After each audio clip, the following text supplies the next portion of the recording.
So I look at a script and I go, the script seems really, really super long, guys. Do you think maybe we should cut some? Oh, God, no, we don't want a short script. Right.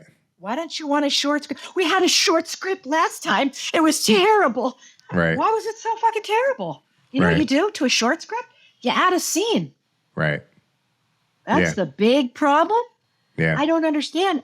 Otherwise, sometimes they wanted to shoot and shoot and shoot and shoot and shoot. Well, now you have a long script. Doesn't make any sense. You're cutting all the beauty out of it, as we know. Transitions, movement of camera. I don't get it. And you talk to, producer directors, and they are in agreement with us. They're like, no shit, we should have shorter scripts, but they can't decide, which I understand.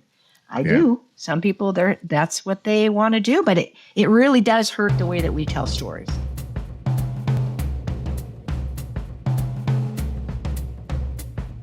Let's Shoot with Pete Chatmon is a podcast on directing for anybody that's, quite simply, ever watched anything.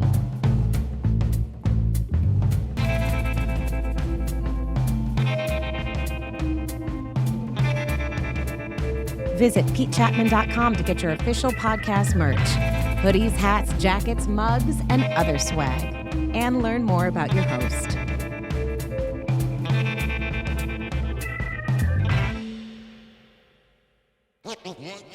All right. What's up, people? Welcome to episode 58 of Let's Shoot with Pete Chatmon, starring no one other than Allison Liddi-Brown.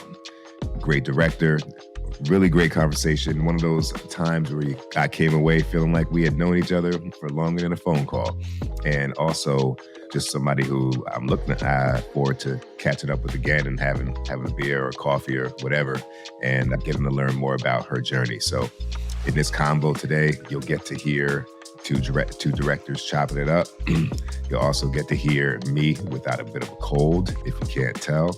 So I'm going to keep this intro here a little bit brief, but I know that I would be remiss if I did not conclude the Q&As that have been coming in. So I'm grabbing a few more from the mailbag, a couple that were left over, some that will kind of get punted to a degree, but I will answer all questions without a doubt. So going back to last week's Q&A, I know I did not answer all of them. I believe the remaining ones were from Lozano.Pipo and Serena Dykeman. And I do apologize if I am answering any of them again or saying anything in duplicate, because my mind is honestly a little foggy, but I'm waking up and making sure that I get these in so this episode gets the proper intro as it should and as Allison Liddi-Brown deserves. So Serena Dykeman wanted to know, what is your step-by-step process to shot list and or storyboard? So I'm going to first say I've had this question in so many different forums that I'm going to do a storyboarding episode in what will be season 5 of Let's Shoot with Pete Chatmon. And there's I'm going to give you two wonderful people to follow on Instagram. Bridget Shaw. So her handle is Bridget Boards, BridgetBoards, Bridget Boards. She did the storyboards in my book, but I can't remember where we first worked together. It might have been Silicon Valley, not sure, but she's worked on Barry. She's worked on Insecure. She's worked on so many cool things and brings such a clean, beautiful aesthetic in helping a director encapsulate their vision on paper and communicate that to a crew. So follow Bridget Boards. And another gentleman that I was just introduced to is Eric Yamamoto. Rick Serena, who I mentioned in last week's intro, I believe, connected me to Eric, and I want to make sure we can get him on here. I might do something that he does. He has a creative conversation that he does online, but that would be Yamamoto Eric. So at Yamamoto Eric, YAMAMOTOERIC. And so the quick general answer is obviously, before I can talk to a storyboard artist, or at least for me, the way I like to step into that conversation is I like to fully shot list what I imagine the scene to be. in an editorial fashion as well. So you'll often hear me on set talking like, well, editorially, this is what I'm going to do with these shots, because sometimes I have to look at it from that perspective versus like, what are my 5 setups? I'm looking at how will I use those 5 setups throughout the scene. And so I know what I need and what I don't need from each one. But my first step is to construct that shot list, to really think about all the angles that I want, to think about all the angles that I don't as well, because a lot of the storyboard artist collaboration is going to be things thrown at you.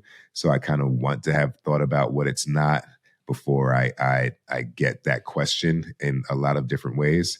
And then still remaining open to collaboration and to things that I didn't see, because the best storyboard artists like Bridget and Eric really can visualize scenes. They're there to complement you in what you're trying to accomplish, but they also have their own take that you should not be scared to embrace, because they might bring something to the scene that you had not been able to find or see from your single vantage point. So there's that. And then it's going back and forth, trying to be specific, have some broad strokes. Maybe there's a shot you want to try and get in and you don't really know where it goes, but you might mention that to the artist. And then you get a draft back, and then the feedback comes back and forth until you land on something that you're ready to share with production and your department heads.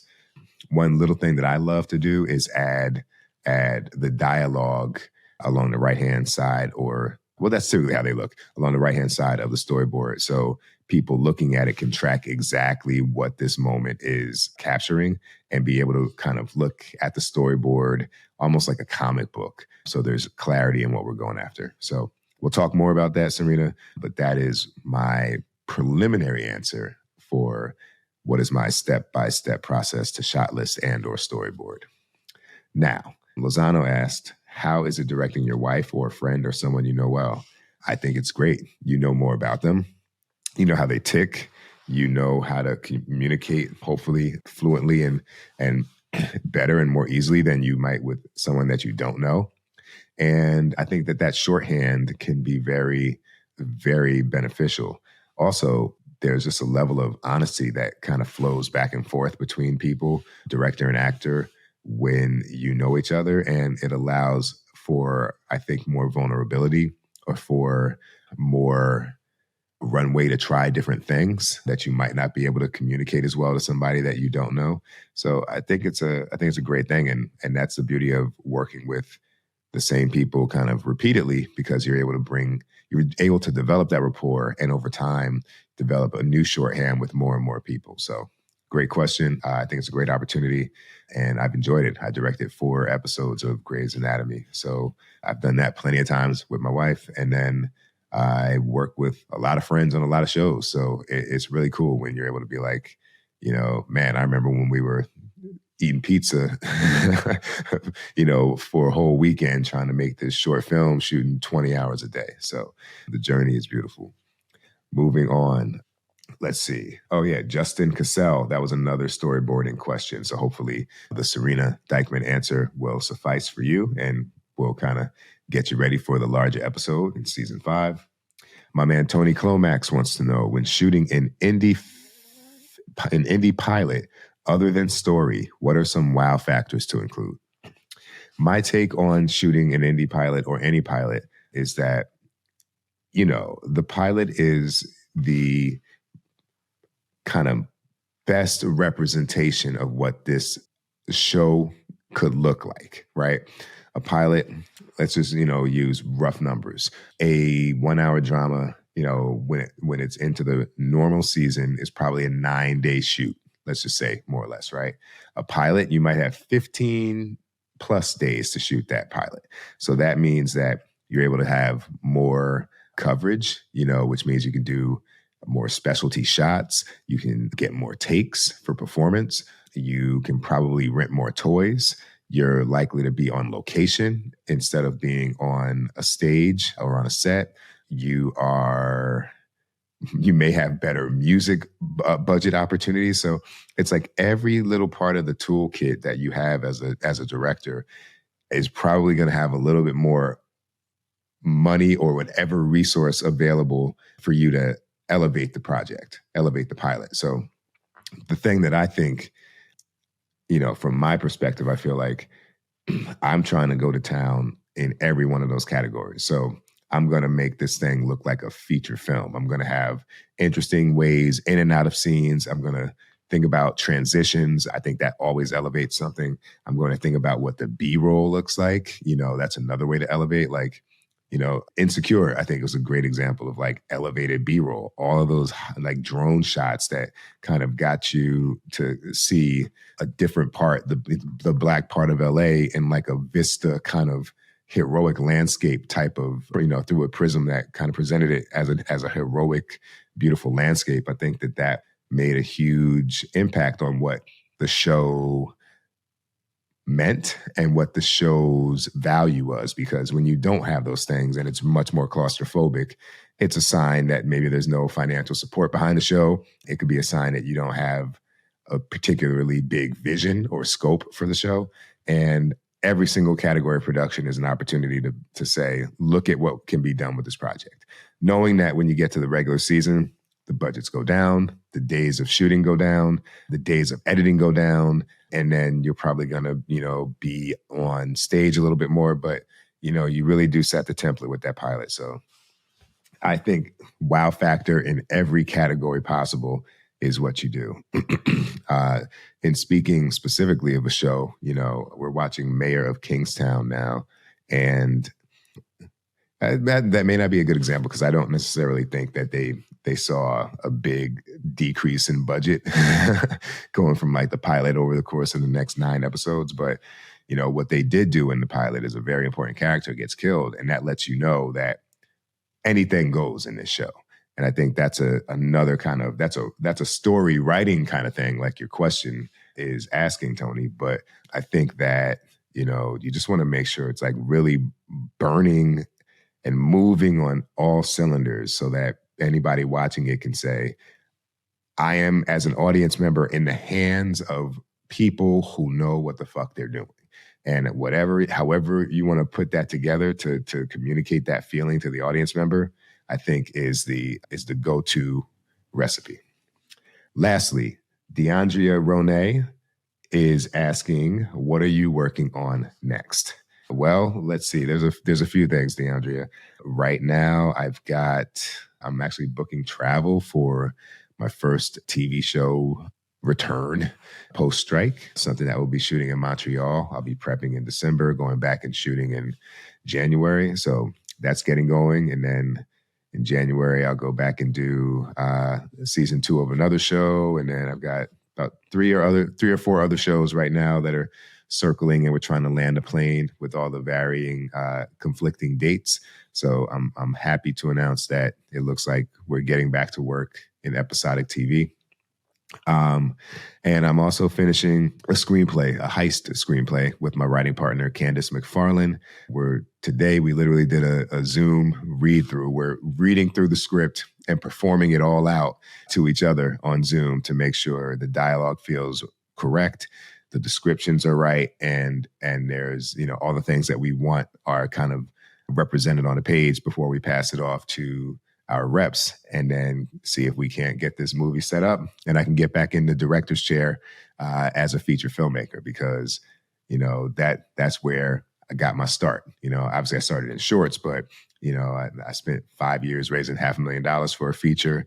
And, after that, I made a $400,000 documentary feature.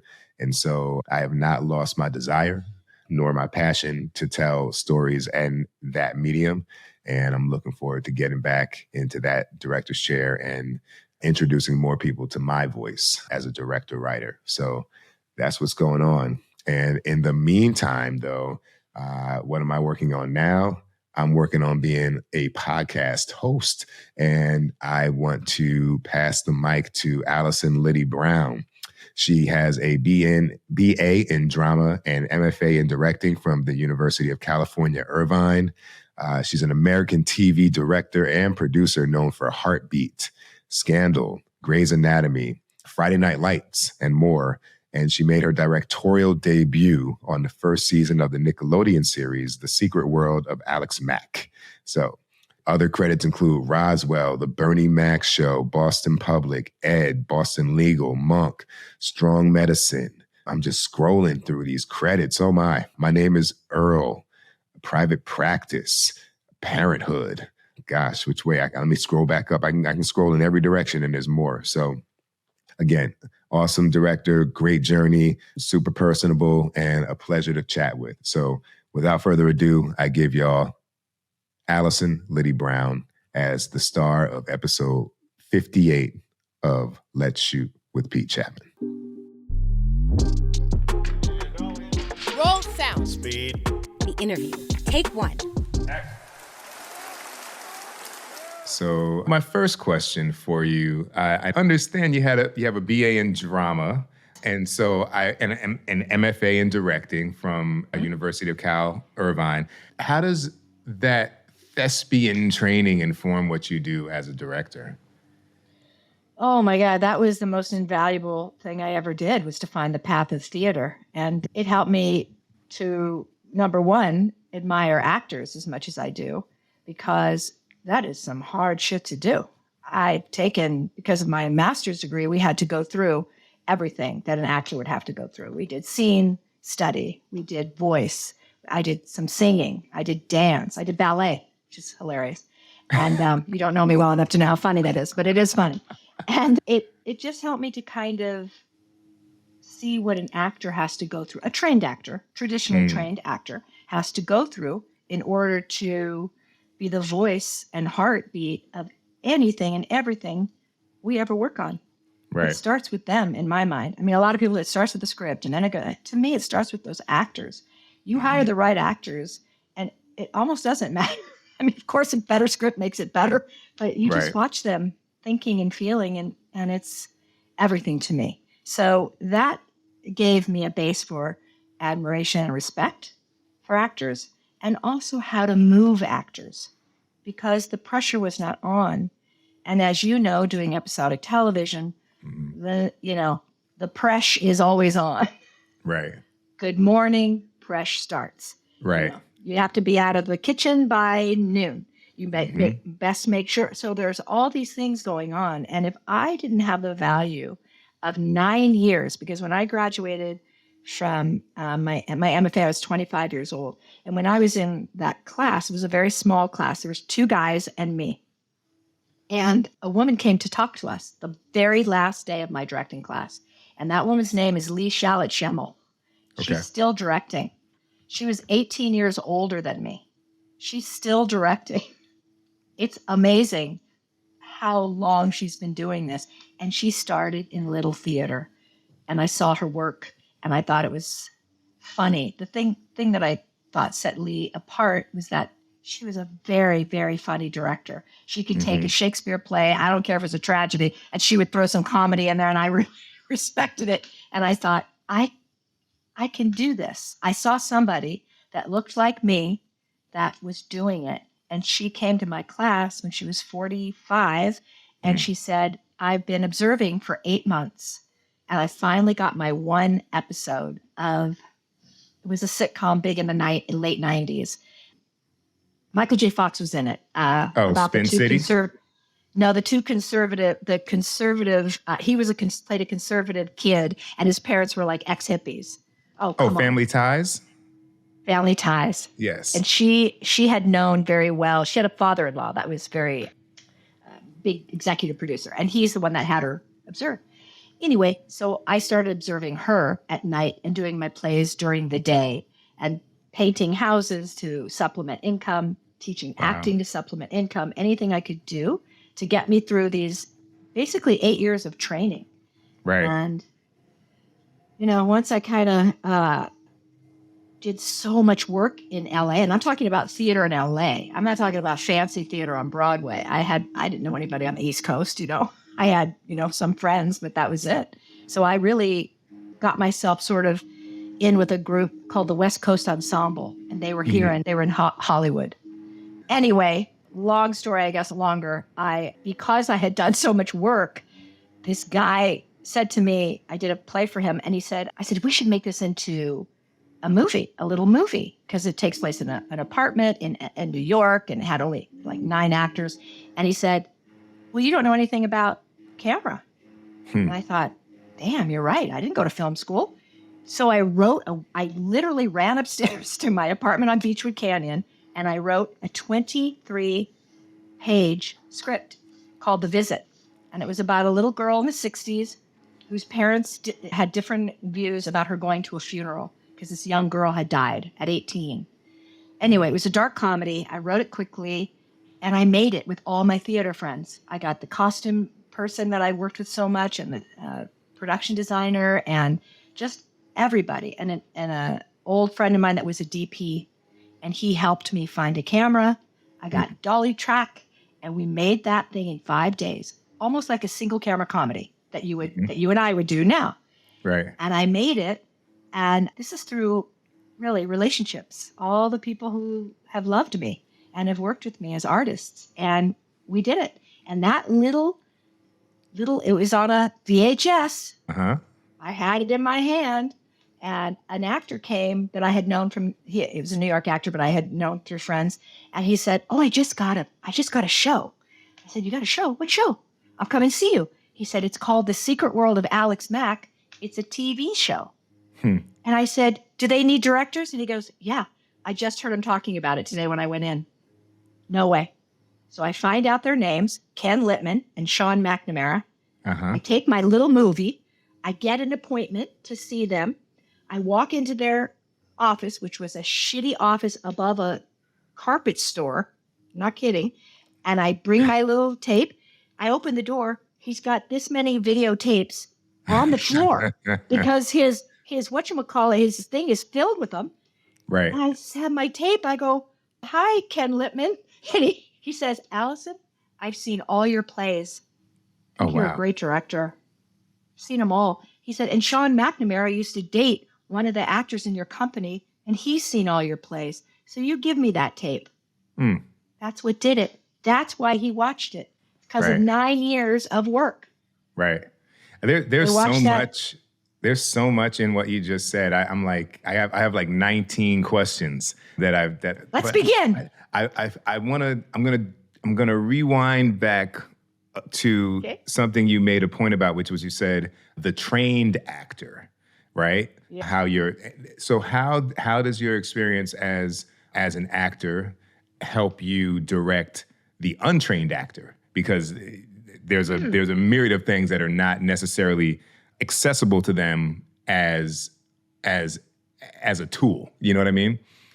Sure. I think the best way is to just be as honest as possible with what they're giving you. No bullshit required, no fancy terms.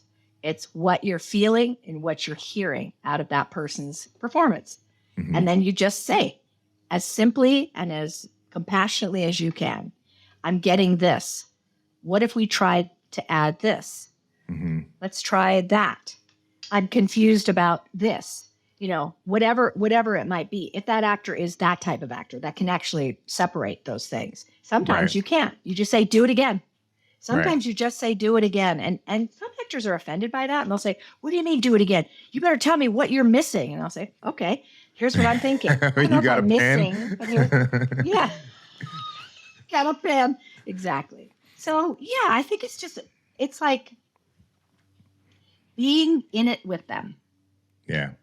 What do you do though when I was having this conversation at a dinner party, and we were talking about sometimes when, you know, on Episodic, you don't always get who your first choice might be as an actor. I always get my first choice, Pete. I don't know what you're talking about. I always get it. Well, No, I need your contract, because in mine, that's not. Oh my God. I could just go through all the times.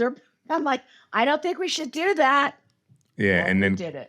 Cut Oh to my God. hour 8. Yes. You know, 4-page scene. Hour 8. And you're like, Correct. okay, how do, like, I am running out of, it seems that I'm running out of tools to, you know, produce what we need out of this scene. Like, what do you go to as a director when you're in, it's 10 seconds left on the clock and you gotta go 99 yards? Like, What do you kind of revert to as a resource? Well, the 10 seconds, I would say I put that aside. And I think to myself, I need more than 10 seconds. Some asshole told me to hire this person, and now I've got to deal with this person. So I'm going to need a lot more than 10. And I give myself that break, number one. Then number two, I mean, I had an older actor in a really great show that I did say to me, my first day, and it's not about the performance. Well, it is. He said, here's the first problem. I just read this scene. Problem number one. Right. I'm not doing this.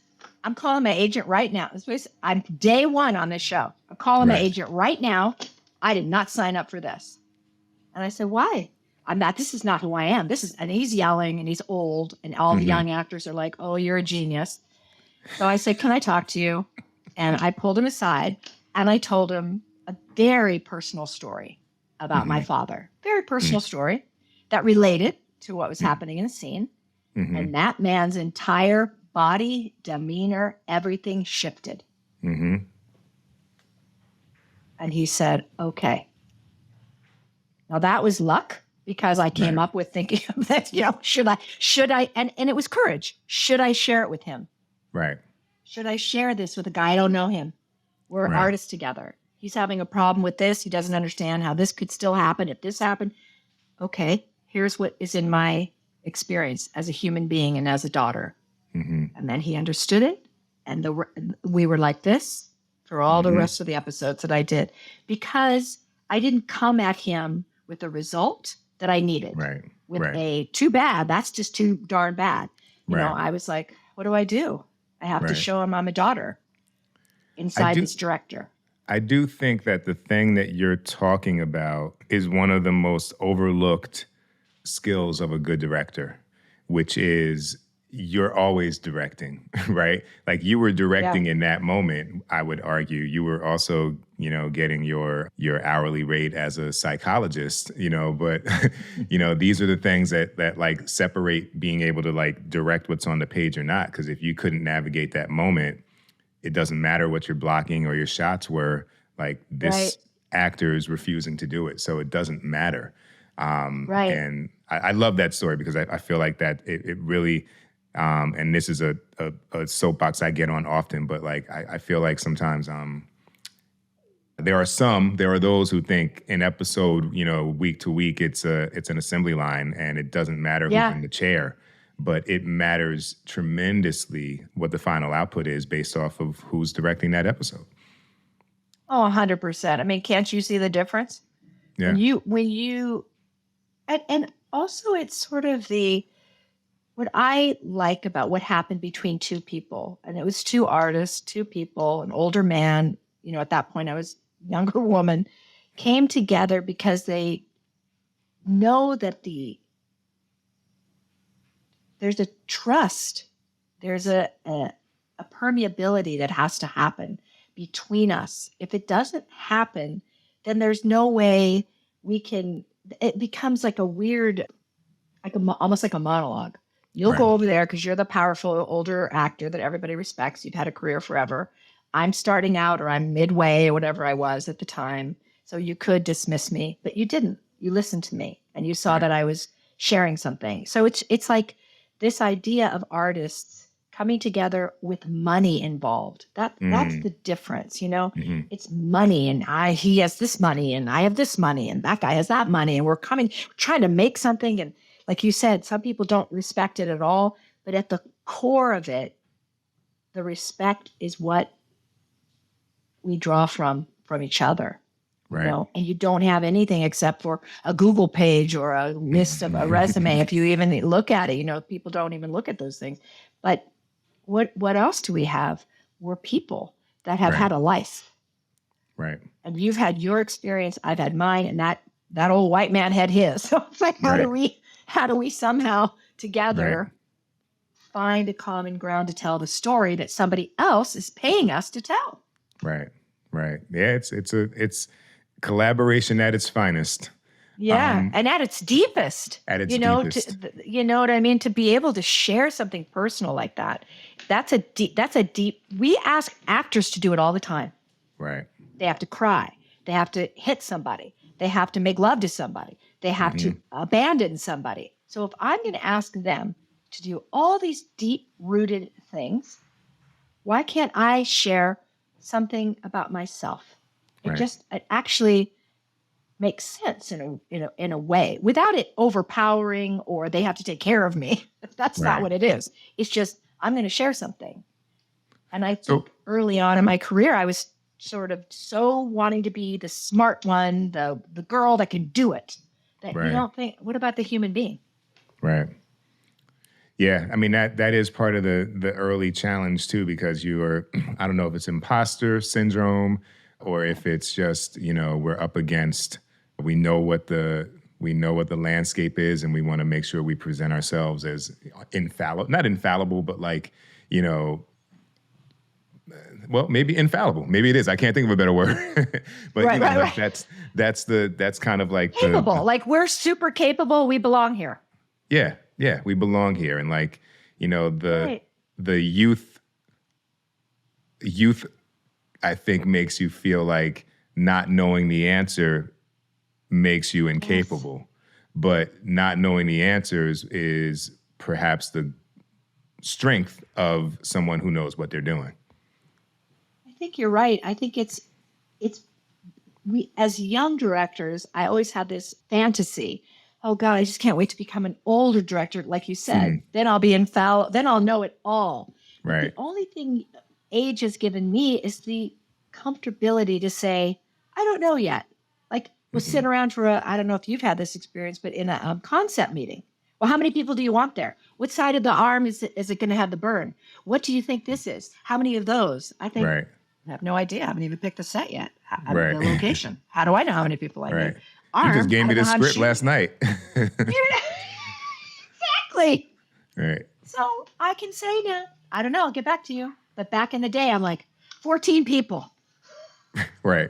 2 kids. 2 kids, 50 people, a bunch of nuns. Right. That's what I need. Like, you just had to be so specific because, well, the elephant in the room, when I started out, I was one of no female directors. Very few.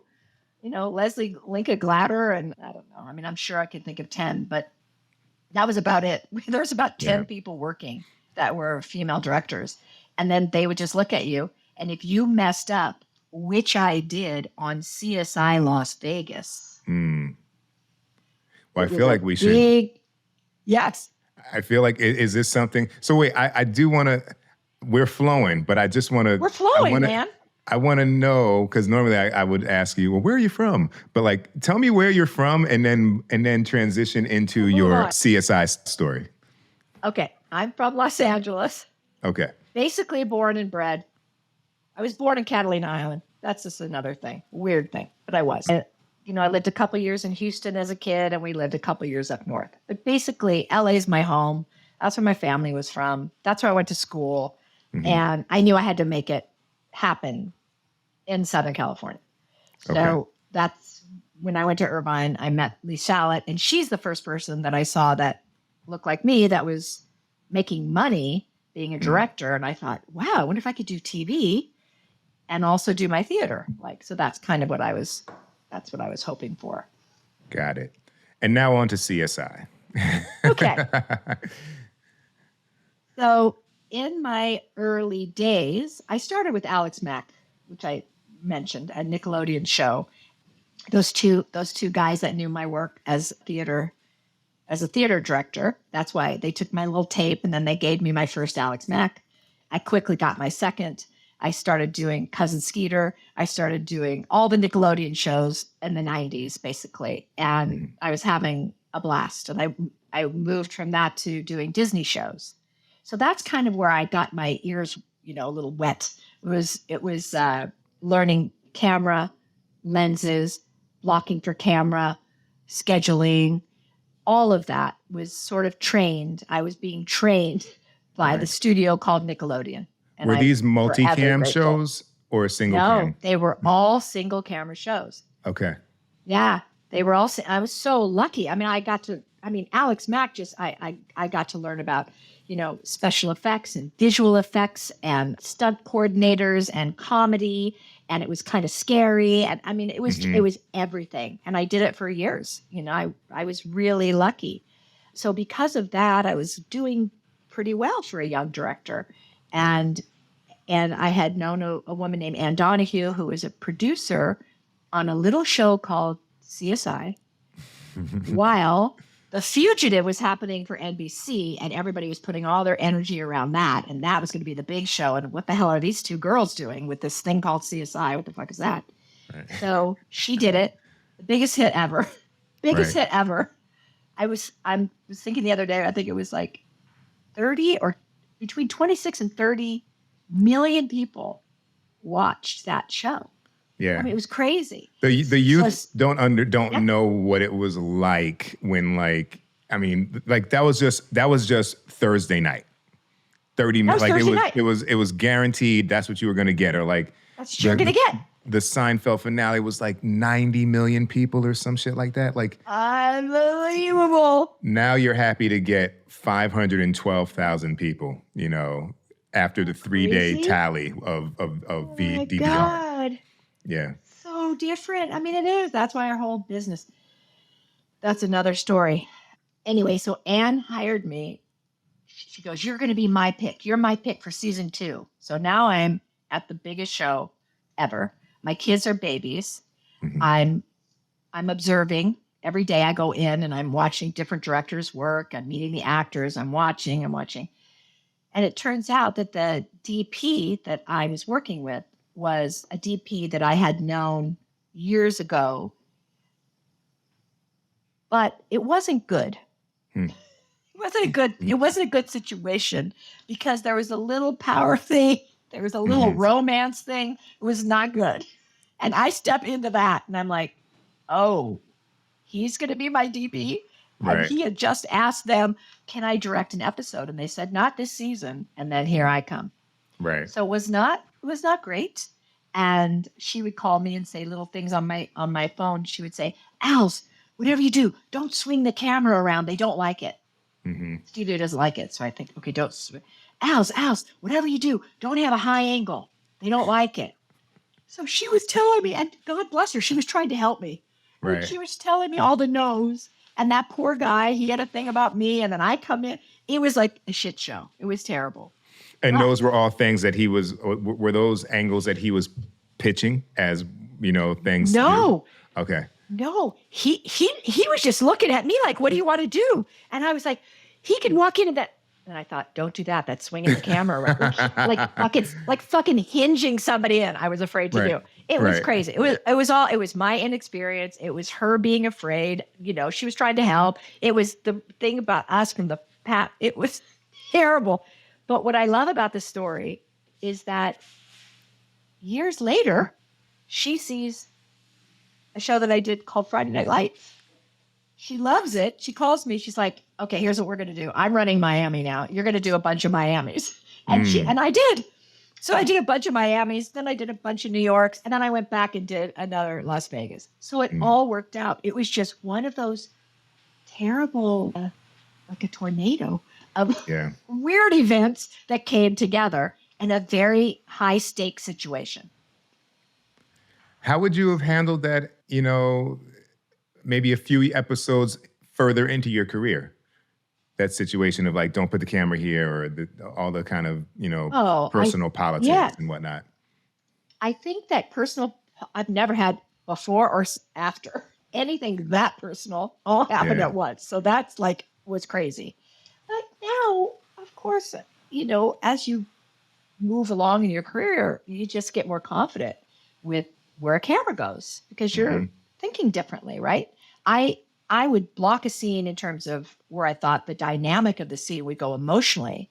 And then I would say, okay, this is a pretty angle. So I'm going to put a camera here because I can see really great light here and whatever. Right. But now or not now, but you're asking me a few episodes in, what would I have done differently?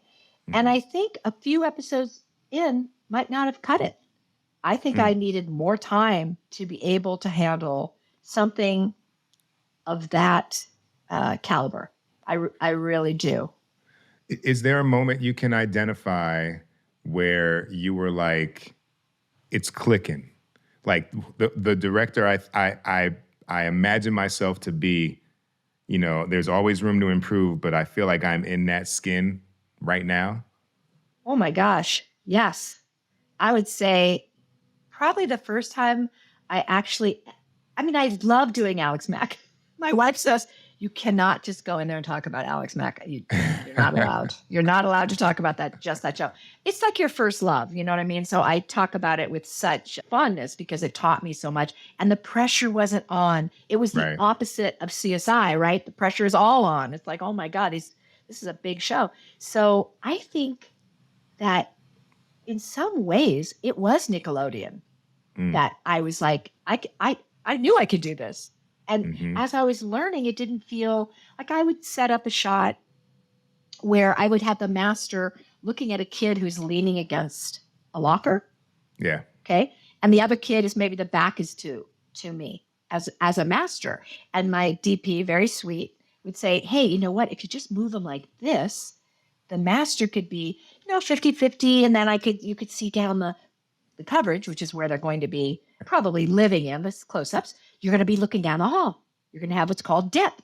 Well, of course, I didn't know that. But that wasn't like I came in, I don't know where to put, I don't know what I'm doing. I'm like, I'm doing it like this for this reason. Hey, I've got something to teach you. Right. And it was gentle.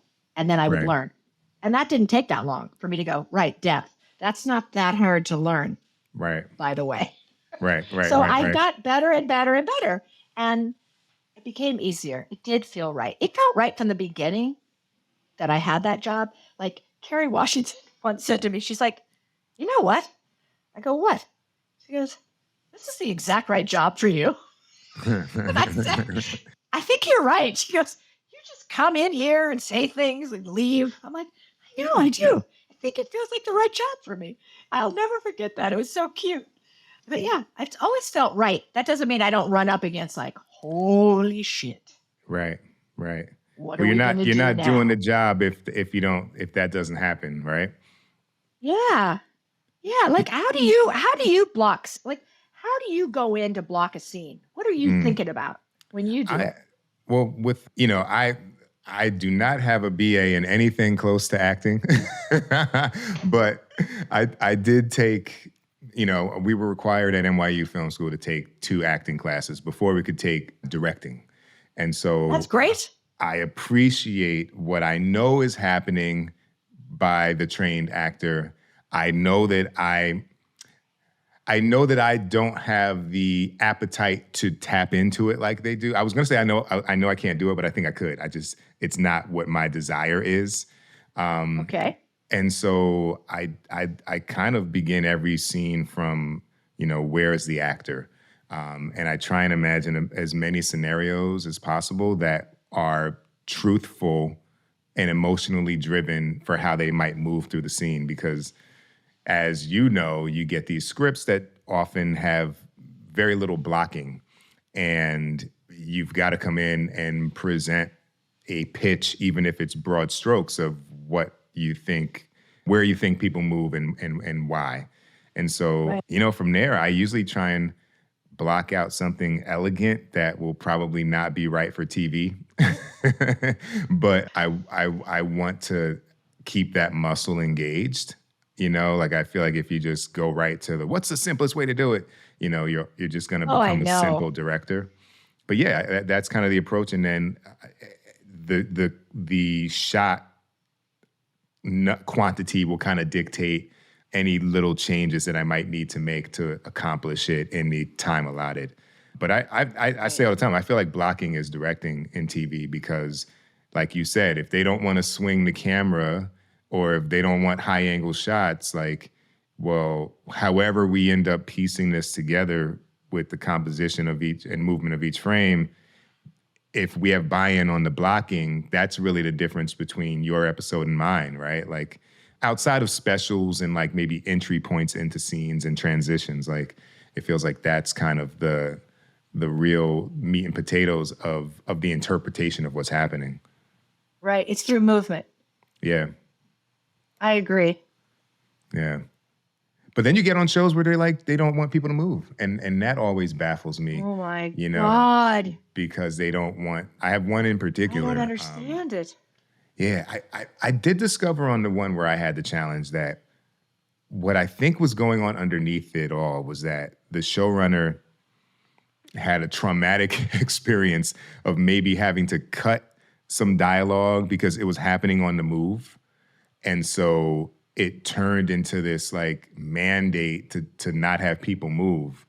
And that to me felt like we were making a bad play, because there are times when that works, and then there are times when that's absolutely ridiculous because people are not potted plants in dramatic situations. I couldn't agree. You said something that I think is really interesting. You said, I think he had a traumatic event because he had to cut something together. And if they just did a little therapy, like I'd be happy to pay for it. Maybe we should put that in the budget for the DJ, just a little therapy. So I look at a script and I go, the script seems really, really super long, guys. Do you think maybe we should cut some? Oh, God, no, we don't want a short script. Right. Like, why don't you want a short script? We had a short script last time. It was terrible. Right. Why was it so fucking terrible? You know what you do to a short script? You add a scene. Right. That's the big problem. Yeah. I don't understand. Otherwise, sometimes they wanted to shoot and shoot and shoot and shoot and shoot. Well, now you have a long script. Doesn't make any sense. You're cutting all the beauty out of it, as we know. Transitions, movement of camera. Doesn't. I don't get it. And you talk to, producer directors, and they are in agreement with us. They're like, no shit, we should have shorter scripts, but they can't decide, which I understand. I do. Some people, that's what they want to do, but it really does hurt the way that we tell stories. That's the big, coming out of this strike, and I guess for a timestamp for folks, the WGA has agreed in principle to a tentative agreement. So we are not yet fully out of that strike with that union, but I hope that when we do get back to work, that collaborative nature can be elevated, because I think that I know what I saw a lot was that you said something earlier about the fear with the CSI Experience, and I feel like fear is a big driver in the industry as for how decisions get made. And my hope is that if more people are aware of what I want to be semantically gentle here, but if more people are aware of where their services are best applied, then yes, okay, very good. we can really elevate things, right? Because there's plenty of times I'll be like, hey, writers, that's your fucking question. I don't know what's gonna happen 5 episodes from now, but right now we're talking about this scene and the blocking. I think I got it. I think I got a good idea. Yeah. And sometimes the collaboration just gets stomped on because people are so territorial about this idea of who gets the credit. And I think it's led to a lot of decisions being made by folks who maybe aren't the best to be making the decision. I agree. And I don't know what it takes. I mean, I've never worked with HBO. I know you have. And I've heard, ever since Sopranos, which changed television in my mind, that they have a way of relaxing and letting go to let the creatives do what they're supposed to do. And it's clearly the best place to watch TV now. When I hear that sound, I go, it's going to be good. It might not be my taste. It might not be this or that, but I know it's going to be stellar. And I think it's stellar because of what you just said, Pete, which is to let people do their jobs that they're hired to do. And if you don't like it, don't have them back. Right. It's very simple to me. I don't know. It's not going to kill your TV show if you didn't like somebody's cut and you couldn't save it, or like you said, the fear goes, what are we talking about? This is a creative space. Right. Actors want to have fluidity. Most actors want to have the freedom. And if you are constantly, tying them up, Yeah. and telling them they can't do this and they can't do that, it just leaves a bad taste. Yeah. And And everybody's you mouth, and people really. stop giving out ideas, right? It's like, well, Yes. what's the point of, my light bulb moments, my epiphanies have no currency here. So, Oh God, yes. And it just takes it out of them. And I think one of the saddest things, and I'm sure you've experienced this when you come back year after season on a show where you see them start out like this, and by season yeah. 3 or 4, and then they're like this. Mm-hmm. Mm-hmm. Like, oh, and so why does it have to? Why? Yeah. That's, I was having another conversation with a friend, and we were talking about how hard it can be to make a show done, and you're always like in these battles. And Yeah. I was like, the thing is that everybody's doing exactly what they're there to do in this weird way. So someone's there to protect an interest that makes no sense for the show. Right. Right. But- right. To but you. that- but to them. But it to does. them, that's what they're there to do. And so like you're in this battle of like, it's almost like the writer's axiom of like, there are no villains, right? Everybody has a real reason as to why they're doing real it. story and a real story. And back to your earlier thing, it's like, how well can you navigate the unknown of people's personalities, like the ridiculous, like whatever it might be, like, and that's I think that is the cocktail of what, as I look at my prep document of you, it's 3 pages. That's how you get 3 pages of credits, people, by being able to do these things. So, that's so funny. Yeah, it is tiring too. Like how much when you finish like an episode, do you just come home and think, well, you've got a baby, well, toddler now. Yeah. You got a toddler. But don't you just want to crash for like 15 hours of solid sleep? I gotta say, it was such a journey to get an episode that like, Yeah. you can book me. There were a couple years I did like 13 to 15 a year for like 3 years. And I don't think I was ever not prepping while editing the last one. And I just kind of, I like that. I don't know. I'm a glutton for time management challenges. Okay. Because you find a system, like of how to do the work systematically, but still creatively. And I feel like that's kind of like, I don't know, that's hallowed ground to try and land on.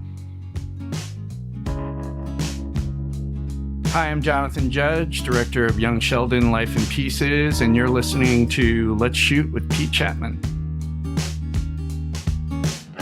Transitions, a director's journey and motivational handbook, is Pete Chatmon's book from Michael Weezy Productions. The reviews are in. Greg Berlanti says, "There's a reason why everyone who works with Pete falls in love with his work.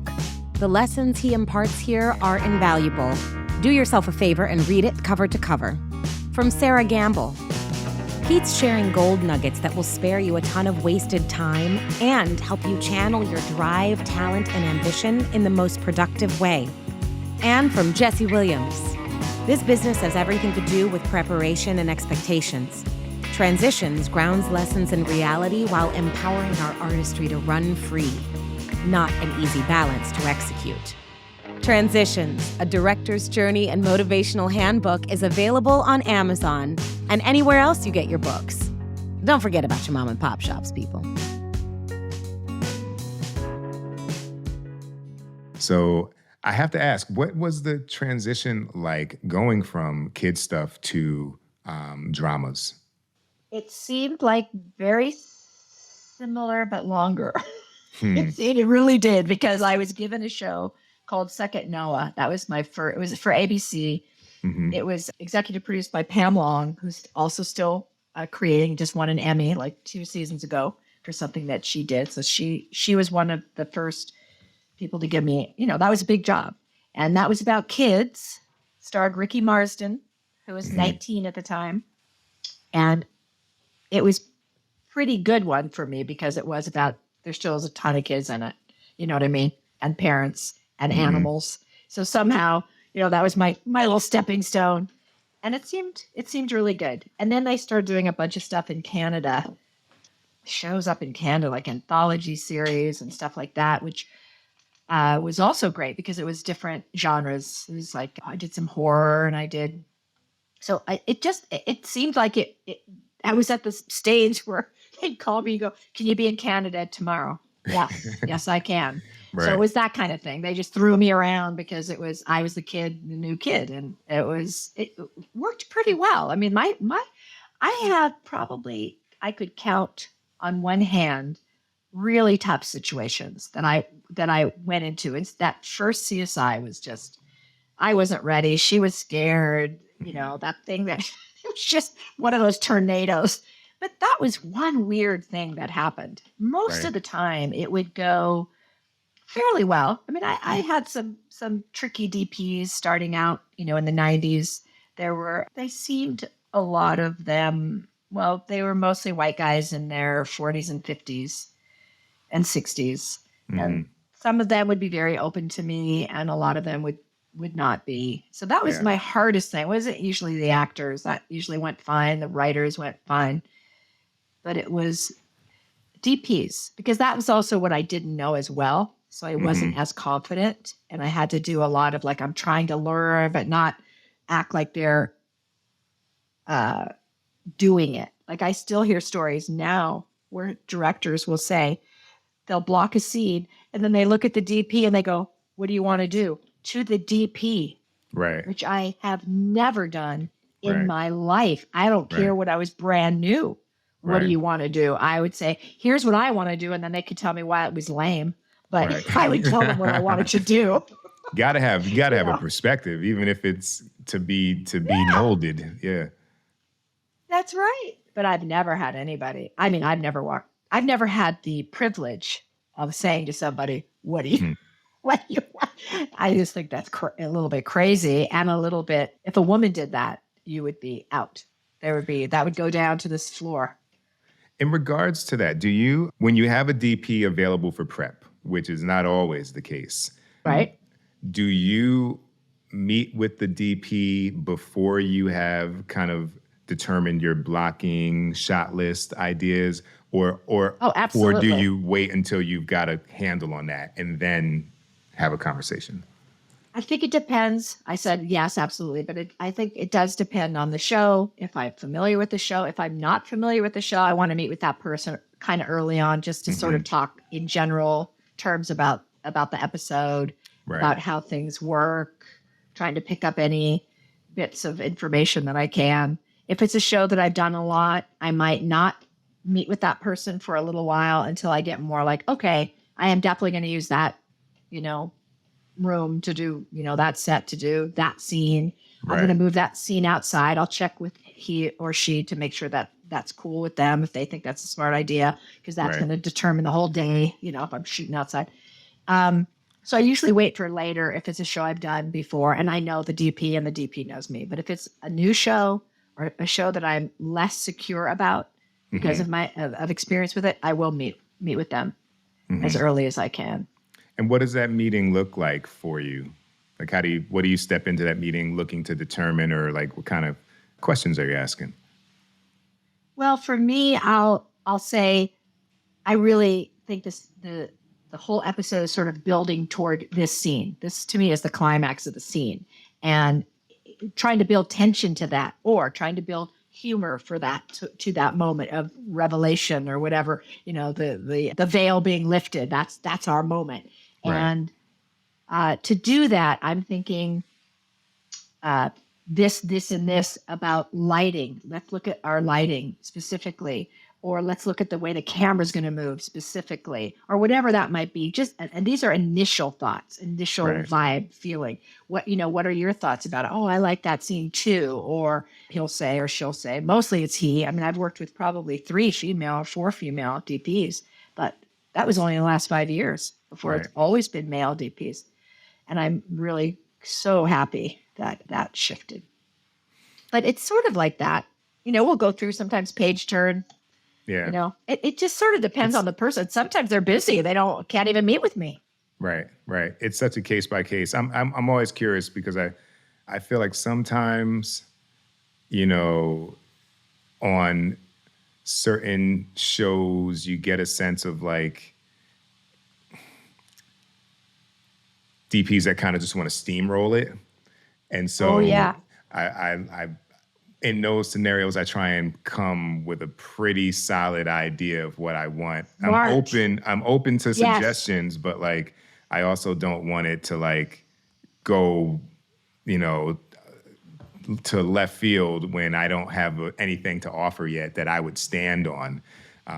So it's, you know, it's an interesting situation. Those are kind of worst case scenarios, you know. Right. But yeah, no, I was very curious in that process because we all approach it so much differently. I have a question for you. And of course, I've been doing this. This is my 30th year. Mm-hmm. Can't believe. And when I started, you know, I did a little show called 90210 at the very beginning. A little ditty. A little ditty called 90210. And I have a very good story about that. And it has to do with tone meetings. And when I started tone meetings, and for the audience who might not know what that is, my wife always says, I say, I'm going to a tone meeting. And she goes, that's hilarious. She's been doing it for 30 years. She thinks it's very funny. I say, no, you know what it is. So it's basically when the writer of the episode possibly is there, used to be, the showrunner was there, and then me, the person who plays the director. I kind of don't remember anybody else, maybe an AD to something, but there were not producers back then. There were certainly not editors. Okay. Not editors. There was nobody like that. I remember this episode because I did 2 of them. It was the last season, and John Eisendrath wrote the episode that I was doing. He's still a big guy now, and we were alone in a room, like I said, maybe an AD, and we were just talking, and it was so great. And it was about Sharon Doherty's character, I think it was Sharon Doherty's character, who was pregnant with Ian Zerling's baby. And she was having troubles. Anyway, I said, this funny thing happened to my mom when she was pregnant with me. And somebody had made her a cake. And my mom was really worried about gaining all this weight and all of that. And my dad and she were talking about this cake. And they had this cake and they were in the kitchen. And my mom was like, you need to take that cake to work. I can't be around the cake. And he's like, I can't take a cake to work. They're talking. And finally, my mom takes the cake and she goes in the bedroom or something like to take the cake. And what do you want me to do? Put it in the bedroom. So now she's standing in the bedroom. She has this cake. And my dad comes in and he takes the cake and he puts it in the sink that was in a bathroom door that was open, and he smashes the cake. And my mom's mad that he smashed the cake, and she sits on the bed and the bed breaks. So all this great stuff kind of happens, right? And he loved it. And we put the bed breaking in. I don't remember about the cake, but she was upset about her weight gain or whatever. And he was telling her she was beautiful. And then she sits on the bed and the bed breaks. It was one of those pitches that I would feel so bad about taking any time up. Like I'm thinking, that UPM is here. He's got a lot to do. Or she's got, that other producer's here. That so-and-so's here. So-and-so's here. So-and-so. Okay. I'll do that. Mm-hmm. That sounds good. Like I'm so insecure about taking up time. Mm-hmm. I would never pitch that because what if, God forbid they say that's a stupid idea. And now I feel bad. You know what I mean? Like, right. It's just it's weird. And now I feel like for me, it's checking off things that they want to see in the scenes. And it almost feels like just like a checklist rather than more of how do we add to it. Right. Well, that kind of goes back to the earlier conversation about like there's almost no belief that, and I'd say everyone might have something additive here. Right. Like there's one, like we can all execute from it, but like, is there a possibility that everybody on this crew has maybe one thing that could elevate this, to a higher level? And then the aggregate of all of those kind of ideas being considered, tweaked, input into the script. Like you make something that's so much better because, you do get that, typed out document of what was said in the tone meeting. And, and I keep it with my script, but it's very much like, make sure these 3 things happen. And, I find it very useful in actor stuff sometimes, because maybe there's a conversation to be had about what the intent is here, and hopefully you can rely on something that's more biblical than anything else, because it's coming from the showrunner. Higher. Yeah, exactly. But good use of the word. But you're right. But is that all just a function of the overwritten script, the lack of appropriate time, that we just have to come in and we can't take any pitches. We have to swing on the first pitch. Yeah, I feel like it is like the first time I saw a room full of people for a tone meeting was it was a show that was a long time ago. And it was on day 2. The one thing I did like about it, it was on day 2 of prep instead of day 9 of prep. Where you're like, dudes, I could have been your advocate here. I could have been helping all this time, but instead I'm behind the 8 ball. Well, Allison, is this color good? Do you think this will be good? Do you think I don't know. She might want something different. I have no idea. Yeah, I like that. But, so I think tone meetings earlier and smaller. I would say earlier and smaller so that we feel, and maybe this is just, I need to do more therapy, where I could say, I don't care what y'all have to do with your day and time. And you all make fun of long tone meetings. Like I've seen them roll their eyes. So-and-so's tone meeting. That's going to be 3 hours long. And I just think, whoa, dude, don't say that shit in front of me. Right. This is my job that I care about. Right. Don't want to hear your shit about tone meetings, So I think sometimes people forget that we are also sensitive. And that there is a softness to us. And that's not a bad thing. It's actually a great thing. And we shouldn't be, where we're just on a machine like everybody else. Otherwise, just have one director get tired for 20, used to be 22 episodes. They probably could have done it. I don't know. But you have new people come in because they are you, and then they're me, and then there's somebody else. And that's beautiful. That's what should be happening. Right. And I might need a longer tone meeting. I mean, I don't like a lot of baloney. I mean, I remember having a tone meeting with Shonda Rhimes. It was a really, really emotionally devastating, probably the most emotionally devastating hour of television I ever had to direct. And it was for Private Practice, in which one of the main characters is brutally raped in her office after work. Right. And it was awful. It was awful. But the way Shonda and I talked about it was so, I don't even know how to say it, except it was, there were words that were used, definitely. There were suggestions that were made, but it was very dark. It was very visceral, even in our tone meeting. It was like, here's the moment that this happens. Right. I don't want to see her face. I don't want to see her face until this moment. I don't want the other, whatever it was, there were a lot of very specific things that she wanted in that episode. And I understood it. Right. Completely. It was very strange. And the way I shot it, I was so proud of the way that I shot it. I was so proud of the actor. I had a lot of pride about that episode. And that was done in a small tone meeting. And it was pretty specific, but it was also it was very visceral. The communication was very visceral. So, what kind of time did you have to shoot that scene? We carved out a lot of time. That was not, I don't remember ever feeling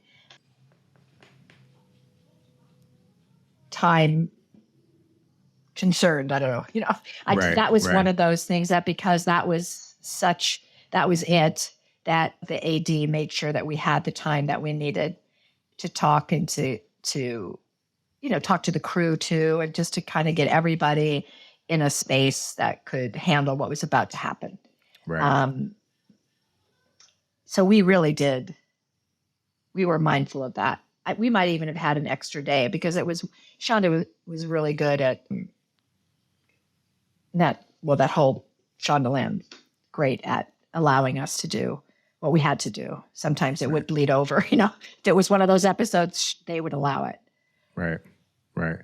Yeah, what I love about everything you're saying is that it's like this journey to really imprint an episode with what you bring to the table. And I think that gets kind of eliminated from the conversation of what's happening. It's like it really does make a difference and it really elevates when you can find how to bring you to the table and make that episode. And I wonder, when you work now, is that something like, do you search for that in the jobs that you get? Are you kind of watching shows and saying, I really have something to bring to that show, and then trying to find a way to the chair for that show, for a show like that? I don't really do it that way. I don't know why, but I think what happens for me is because of showrunners that I've worked with, like Jason Katims, I've done seven different shows with him since Roswell, the original Roswell. And I just kind of stick with him. Like he does a new show and he calls me over. I just did an Amazon show with him last spring. And then last spring, we did a show called Dear Edward. And so I think what I mostly do is I stick with like the showrunners because they seem to like what I bring and there's respect there, rather than hopping around too much to where you're like, oh, you don't really get me and I don't really get you, which is totally fine. But I don't want to walk into that too much now. You know what I mean? Back in the day, I had to walk into every room that would open their door to me. Now I don't have to do that.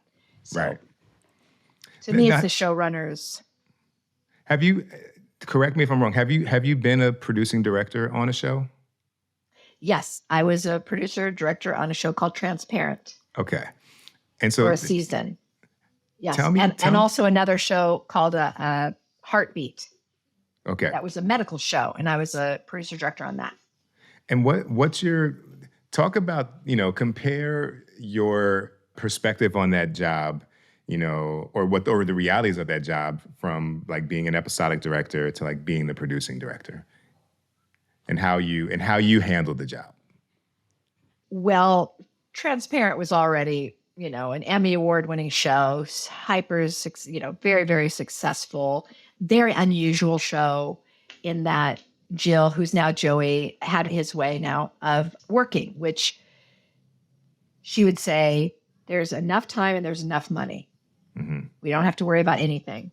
And she had these really great, like a list of like 5 things. And the first one was be chill, which I always try to remember. The first thing that you think to yourself is be chill. And I think that's so important. And that's one thing that I will carry with me forever, because I am a little bit of as my friend called me, a pepper pot. So I do have this kind of energy sometimes where I have to go, be chill. So that show was fun because we hired a lot of new directors, or directors that have not had, an opportunity to have a voice. Trans directors, female directors, of course.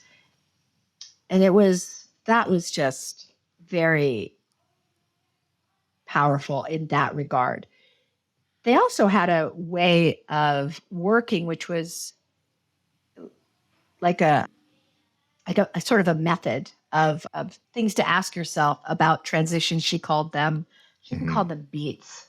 I call them transitions. Wait, what did she call them? Beat change. She would say a beat change, and the beat change happens here, a beat change.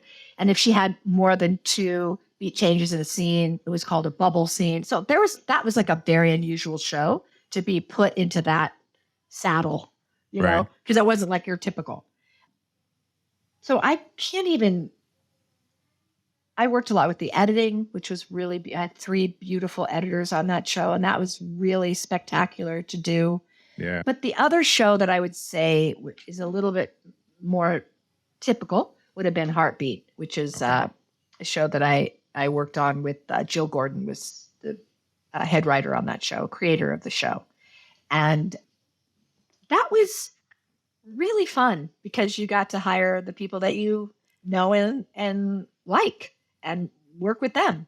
So that part was fantastic. And it was, you know, I have 2 directors, I should say, Robert Ellis. I don't know if you're watching this, but like Robert Ellis, for whatever reason, I'm telling him, you know, I appear on set and all of a sudden I'm asking him, you know, why is that guy on that side of the bed? Maybe he should be on this side of the bed. I'm sorry, Robert Ellis, if you're watching this. Like, I did the exact horrible thing. He's completely capable of putting whoever he needs on the other side of the bed. But I've done the job though too, and I will admit, sometimes you walk in and you're like, But it's all you know, it's so weird. you can't help it, Leave it alone. yeah, it's if you didn't have that muscle and that reflex, you wouldn't be good for the job. But it is interesting though, because but then you can watch and you can like learn stuff. I think I took this from someone that we had interviewed, and I can't remember, but they said their goal was like, they want to see somebody do a shot that maybe it was Michael Spiller. They want to see somebody do a shot that they didn't think of, and they want to be angry about it, but they also want to be like, that's cool. Yeah. You know what I mean? Right. Like, and that's so honest. yeah. And I had somebody do a shot like that, like this like it was on a glass desk and a document was handed to the lawyer and the camera was underneath the desk and the shit comes flying down. I was like, fuck, that's cool. Damn, that's good. And then, but I was like, all right, I guess that takes my low angle shot out of the mix. God, that's so funny. Or it inspires a different low angle. Or it inspires a different one, you know. Maybe I'll hinge it, make it totally different. That's right, hinge it. Maybe we just exactly. Yeah, it is funny, our egos. I think we should talk about egos. Yes. Because definitely needed. You got to have an ego, do this job. Mm-hmm. You have to have confidence, do this job. You don't want to see somebody in there in the corner, not knowing what they're doing. But I've learned that you don't really need to lead with it. I think you lead with something bigger. You lead with the story. Lead with the story. If you're leading with the story as you see it. Now, I have thought, done my work, done my prep, done my discussions, read my tone notes, walk in and I'll say, blah, blah, blah, blah, blah, blah, blah. And the actor goes, I've had it happen, I think, on Grey's. Oh, yeah, Kim Raver. She's like, that's not true. We're not having troubles with each other anymore at all. Right. I'm like, what, Kim? I want it right here. They're still in distress. They still because I blocked them in the elevator where Kim was foreground and I put Kevin background for that reason. Right. And then 2 lovebirds come in and they're watching the lovebirds. And she's like, Allison, not mean, not weird. She said, why is Kevin back there? And I said, well, you guys are still kind of not really. She's like, that's not true. Holy shit. So, yeah. So what did my ego say? Too bad. You better make sure. I talked to her. She talked to me. We thought about it. She said, I think I can still make the blocking work with what I'm going to do. I'm like, great. And so there we go. Right. That's respect. I was there when Kim Raver was cast for the role. I was in the chemistry read. I've known her for 15 years. You know what I mean? But what about a newly director? Right. Who gets the thing. And then all of a sudden, the actor's like, that's not true at all. Like, it isn't? It isn't true? Now what do I do, you know? And the ego will make you defensive. And then that's a recipe for disaster with, you know, anyone that's not a guest star on the show. You better believe it.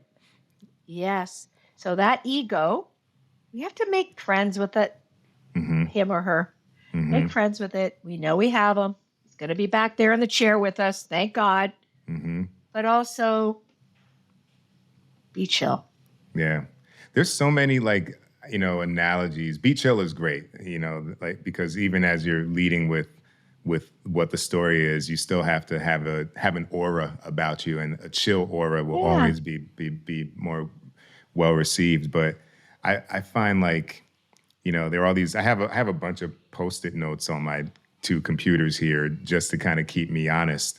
There's one that I really love, which is it says I feel.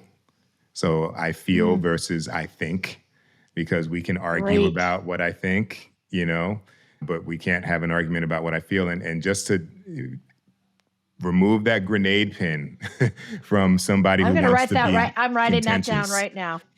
Yeah, I feel. I love it. Great. What if we were to, instead of do this?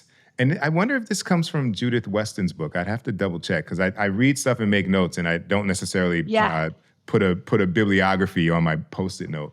Right. And then I'd like to try. I think this is from Judith Weston's book. But yeah, it just it weirdly allows me also to preserve my ego, because if I say let's do this and you say no, then that stings a little bit less than, well, what if we were to? And you're like, well, I don't think that what if scenario makes the most sense. Then it's like, okay, we weren't really talking about what I've decided over 10 days of prep. Right. This was more of a hypothetical exercise, and cool. Yeah. Let's move on. Yeah. But yeah, I love both those things you said. I feel, I'd like to try. I think I say a version of I'd like to try. I'm thinking this might be, but I said think. That's so interesting. I love that. Yeah. So I'm thinking you might be over here. What do you think? That's kind of how I do. Yeah, it's That's great. Whatever cocktail works. It's kind of like mine was kind of also designed from some challenging actors and trying to avoid the ego-driven feelings that could come from snarky engagement, So I feel like our whole part of our toolkit is finding these little turns of phrase or whatever it may be to just kind of get through the day with as little friction as possible, while still, in a way trying to get everybody to do their job the way you want them to do it. Yeah. Very well said. Get them to do it the way you want them to do it. It's so funny, because that's ego too, right? Like the way I think that should be done. It's like, have you ever had this happen where, well, two things have happened to me, and I don't know about you, but you work on a scene, do the scene, perhaps it's late, I don't know, and you're driving home and you're like, fuck, I totally know what that scene's about. And now I'm thinking about how I shot it. Can I cut it to where it's about what I now know, driving on the freeway, what the scene is about. Right. Yeah. Yeah. I've had that in innumerable times.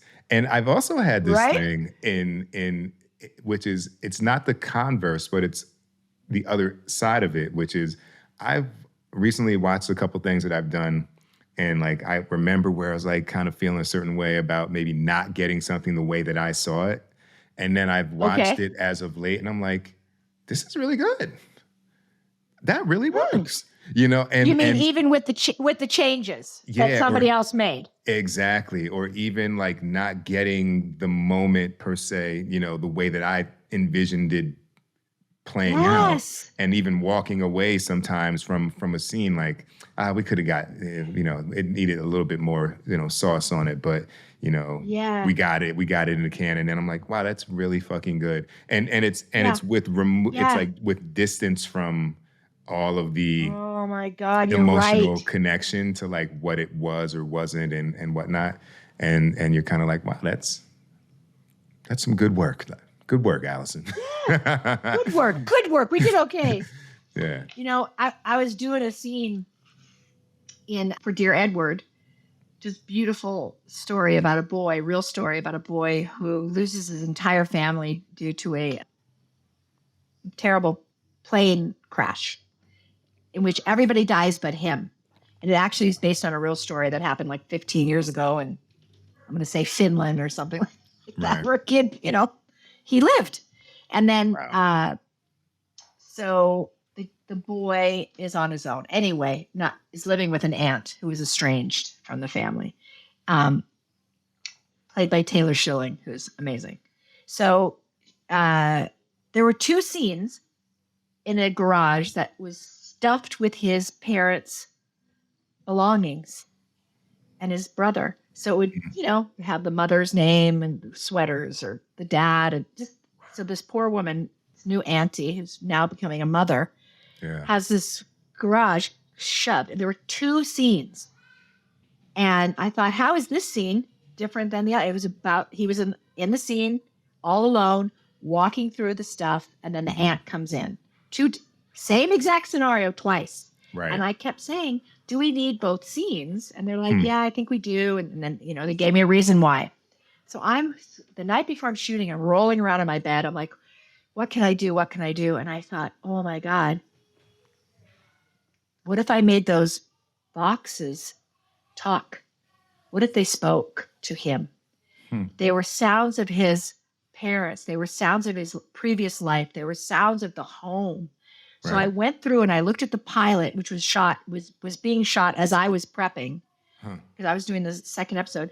And I said to the editor, let's cut some of those words of calling the son and the end of that scene where they're together. And I put all of that in so it starts out quietly, and then it builds and it builds and it builds until Edward turns around. Here comes the aunt. Yes. I was like, that's how you make the scene, different. It doesn't have to always be, what can we add? Right. What That's do we add? Great. That's great.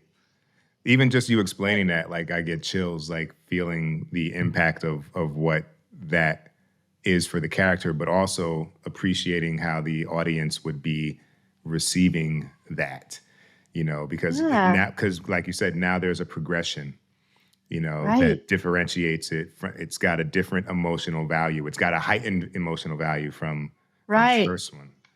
Yeah. Good choice. Yeah. Those are the kinds of things we, wrestle with and think about and go to bed with and wake up with. And I think that sometimes people don't really know. Like when I started, they used to call us, you're double parked. As a director?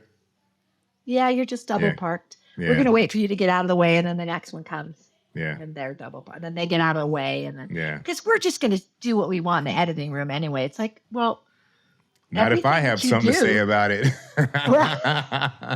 They do have the final say as of right now, right? They do. But everything they're choosing is ours, too. Yeah. Right. We worked with the actors. We were there getting the sweat.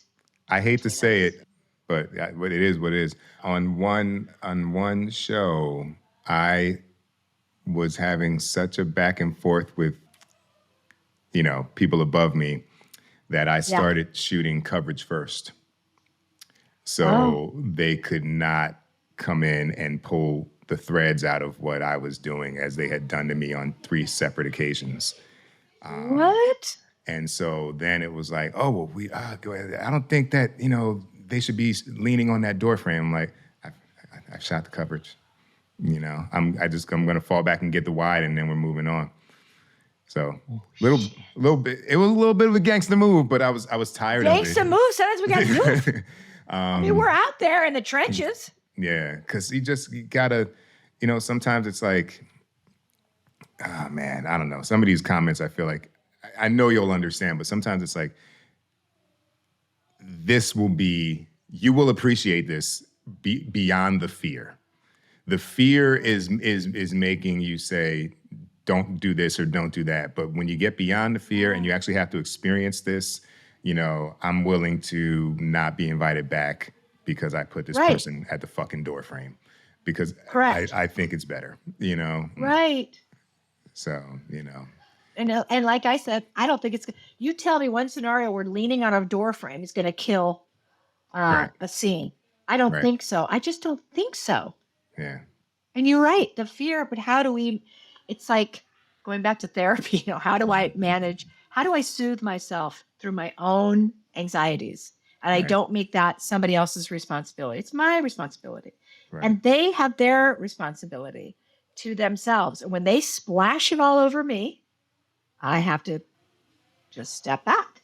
Mm-hmm. You know, I'm sorry that you're feeling all that fear, and I'm going to do the best I can with what I have. And that's it. Yeah. And then they do get our footage, and they, as of right now, they usually have the last say, and they can cut it the way they want to cut it. But Right. that doesn't mean I'm not going to cut mine first and do the Right. best I can. Right. This is cool. This is, I should say for folks listening, we haven't had a conversation before, and I feel like I've known you for years. I feel like This is great. We should have breakfast. How do I Yeah. do that? Yeah, We no, should this just is keep going. This is great. But I guess this is the Abby. This question is the Abby. Okay, give it to me. What are you looking forward to? Let me rephrase that. What are your career goals when we return from the strike? Are there new targets for you? Is it particular types of shows or genres? Like, you know, I feel like we've all had this at this point, you know, 5-month time out and time to reflect. Perhaps, like, is there anything new that you're pointing your vision board toward? Yeah, I think that I want to get off the episodic treadmill. You know, my kids are in college, just finishing college. This will be their last year. So I don't, you know, for years I was very cautious of doing anything different. So yeah, I think talking to my agents and seeing, I think we're in the same, I think we both have, you're with CAA, right? Yeah. Yeah, me too. And whenever I've wanted to do a movie, they've always said, well, you know, you're going to be very low on the rung in terms of the money and the this and the that. And I was always like, oh, shit, I can't afford it. You know, Right. but no, I probably can afford it. Right. So, yeah, I'd like to do, I just saw a movie, I was going to say, called Bottoms. Have you seen it? No. Oh, my God. It's I'm going to say new. She's probably been directing for 5 or 10 years. You know, I don't know how new she is, but a female director who wrote this movie, and I thought, oh my God, would that be so fun? So coming of age, something with comedy, comedy horror, I also love. So I absolutely have new thoughts and ideas about where I'd like my career to go. I don't want to be doing the same shows. They've served me well. I've learned so much. Absolutely great. But it would be fun to do a movie. Yeah. Right. Well, I'm going to speak that into existence for you. Thank you. And then I was gonna. So now this is the martini. Okay, martini coming up. I asked this of everybody, and I love to hear the different trio of answers. Okay. What 3 characteristics do you think are needed to make it in the entertainment industry as a director? Wow. Okay. Probably a lot more than 3, but I'm going to try to narrow it down. I would say the first and foremost is persistence. So keep going, keep creating, keep learning. Don't let people tell you no. They will tell you no, and you say thank you, and you move on. And one time you will get your yes. So I think persistence is so important. You know, not taking, there's so many things that go underneath that. Don't take things personally. There's so Right. much other stuff going on. It's not all about you. They Right. don't love your short film. I'm sorry they didn't resonate. What else are you going to do? Make something else. Right. You know, keep creating. So I would say, I guess, persistence. And then another, you know, I would normally say something like being a good leader. But when I think about that, I think more being a good leader, I think more about compassion. I think that compassion is a really important quality, because you need to have compassion for yourself, for the way that you are attempting to build a career as a director, and compassion once you're there for the people around you, but mostly for yourself.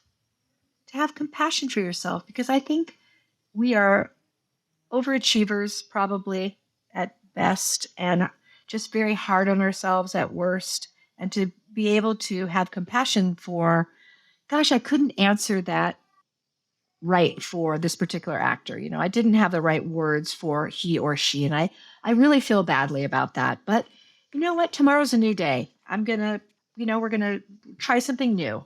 I open my heart to that person. I do think that's important. Right. And I guess just being open, just staying open and allowing for ideas like you and I have been talking about. What if everybody on the set had an idea that we were open to, and we didn't diminish anybody for having a bad idea?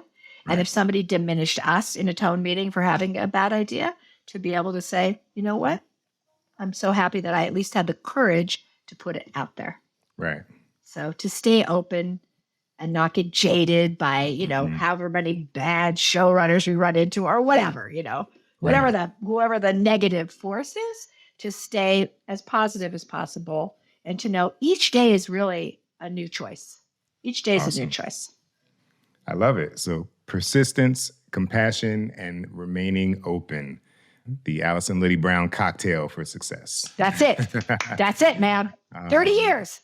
There it is. Well, I appreciate you taking the time to join us. And I look forward to, in the meantime, maybe while you're still doing Episodic, maybe we'll pass the baton from one episode to the next, to the other. We just might.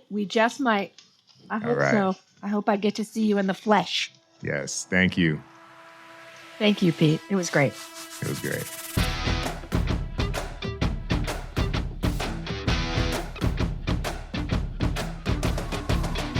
What's up, people? This is Pete Chatmon. Follow me on Instagram and Twitter via @PeteChatmon. Follow the pod on IG via @Let'sShootWithPeteChatmon, and hit up our mailbag with questions, suggestions, or hey, donations if you're feeling like it, via letshootwithpetechatmon@gmail.com. And just in case you need to know how to spell it, that's Pete with the last name Chatmon. Let's Shoot with Pete Chatmon is produced and edited by the multi-talented cut creator Tristan Nash, assistant produced by the young mogul Jada George, and features the wonderfully gifted Kelly McCreary as our announcer. It's written by yours truly, but I mostly come up with these questions on the fly, which you've probably noticed. Let's Shoot with Pete Chatmon is sponsored by Sweat Equity, so go ahead and get your podcast swag via PeteChatmon.com and leave a review on iTunes if so inclined. That shit matters. All right, I hope y'all enjoyed that conversation with Allison Liddi-Brown. Join us next week as we welcome Bola Ogun for episode 59 of Let's Shoot with Pete Chatmon. And in the meantime, and as always, stay safe, spread love, and keep creating.